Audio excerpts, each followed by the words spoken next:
網打星座兩個字可以揾到好多嘢，其中一個最多人問嘅問題包括係為什麼有那麼多人信星座呢？星座係講緊天上面行星嘅組合，自古以嚟人對於行星嘅排列同埋形狀都好有興趣，於是將一啲位置相近嘅星星聯繫起嚟呢，就成為咗星座啦。但係對於天文學家嚟講，觀星還觀星，占星術就其實係一種冇用過真正科學去解釋嘅偽科學。響天空上面嘅星星，用我哋對眼就咁睇，好似佢哋處於同一個平面上面，其實可能佢哋之間相距嘅距離係好遠嘅。所以只要我哋身處唔同地方，我哋睇到嘅星星就會完全唔一樣啦。普遍嚟講，我哋認識嘅有12星座，就算舊年有人提出其實星座應該加到13個都好，其實響占星學入面，星座嘅數目不斷增加當中。而當啲歐洲探險家前往地球嘅南部去探險嘅時候，佢哋睇到嘅星空完全唔一樣，所以就要加入一啲新嘅星座去為南面嘅星空命名啦。嚴格嚟講，現代其實係擁有88個星座嘅。想睇下呢88個星座係叫咩名嘅話，可以上去的嘅 forum 嗰度。而你其實又知唔知自己幾點出世？有冇計過自己嘅星座命盤呢？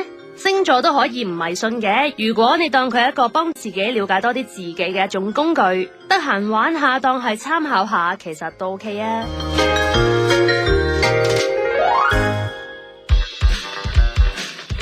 其實我覺得人呢，一去到啲重大嘅轉折或者比較彷徨無助嘅時候，就會信呢啲，就比較傾向於想知道關於星座啊、堪輿命理嘅嘢噶啦。你有話過，如果真係信你哋係唔應該。其實係啊，因為好多人譬如話，如果一班朋友入邊可能有人識塔羅啊，識一啲嘅風水命理嘅話咧，譬如一兩個占開咧，其他人都心喐喐啊，不如我都占下啦。咁但我識好多，無論係識堪輿即係中國嗰種，或者西方嗰種占星嘅咧，都話如果你順風順水或者你平平安安嘅時候，就最好唔好亂嚟，因為其實你測試嗰樣嘢，即係你可能會影響到個還原率噶啦嘛，已經。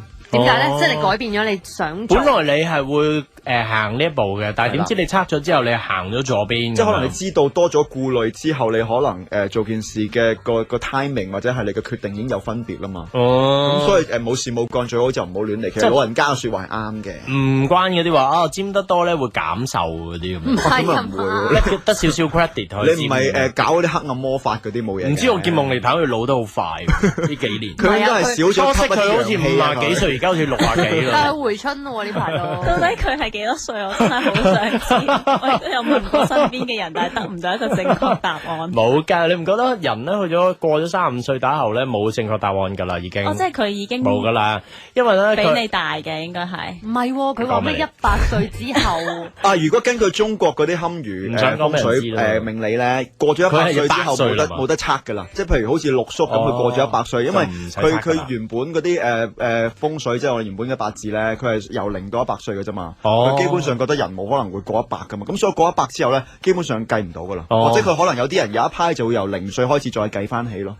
咁而家咧有88個星座啦，即係話其實即係好似下年嗰啲電視台咁啦，多到咁包括有咧鳳凰台啦、孔雀台啦、南極台啦，有啲讀都唔識讀啦。點心座啦，都幾灰啊！如果自己無端端係咩啊？蒼蠅座咁樣，你識唔識啊？同埋顯微鏡座咁樣。星座㗎咋？咁呢88個座係呢啲其實係細微啲嘅嗰啲就唔會代表我哋嘅出身性格㗎啦，最多咪加埋蛇夫座，即係13個星座，因為呢一堆只不過係聖鬥士星矢入邊嗰啲流羅角色係俾人一拳打飛開嘅啫，冇乜實際作用。我真係唔想咁多星座，因為咧其實星座係一樣幾好同人開話題嘅嘢嚟。係啊，或者咧其實冇嘢講咧就，咦你又係咁諗啊？我想問你咩星座㗎？金牛我又係啊！或者咧就算自己唔係咧，我表哥係同你 exactly 一樣，即係咁咧你講 round up 咗件事，哇！如果你88咧好難撞嘅，你係顯微鏡座，我係間尺爭啲啊！我表哥係圓規咯咁。係我係The One 座啊咁樣嗰啲咧，你點都撞唔到。咁你唔覺得你就係同啲你起碼有興趣認識嘅人，你先會講到星座嘅話題咩？你都冇興趣傾嗰啲。我反而覺得同人 hea 嗰陣時。係啊，陌生人要打開嗰個話匣子。咁 friend 唔通仲講緊？